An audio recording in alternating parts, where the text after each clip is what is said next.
көбіне көтеріліп жатқан мәселелердің біреу, мысалы жаңа айтып жатырмын ғой, 10 мың ұсыныстың ішінде тіл мәселесі көтеріліп жатқан мәселелер бар.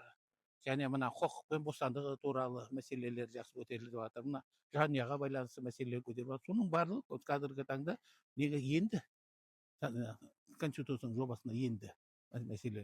Сосын қазақ тілінде жазу көптеген мәтіндер, мысалы 95-ші жылғы конституцияның көптеген мәтіндерінде қателіктер бар. Ол орыс тілінде жазылды. Мысалы сол конституцияны 12 адам жазды, соның үшеуі шетелдік азамат. А мынаны қазір 130 адам. Ол 130 адамның ішінде ғалымдар бар, заңгерлер бар, лингвисттер бар, барлық деңгейде мәслихаттың төрағалары бар, республикалық маңызы бар қалалар мен облыстардың қоғамдық кеңестердің қоғам белсенділері бар соның ішінде. Оның сыртында да 2000-ға тарта адам жұмыс жасап жатыр. Әрбір сөзіне, әрбір мәтініне ерекше мән беріп отыр, үтір-нүктесіне дейін. Сосын бұның бір ерекшелігі, тағы да айтамын, қазақша жазылғанда. Мысалы көптеген сөздерді алдын конституция түсінбейтін өзімізде. А қазір қарапайым күйде әрбір бір сөзге мән беріп отыр.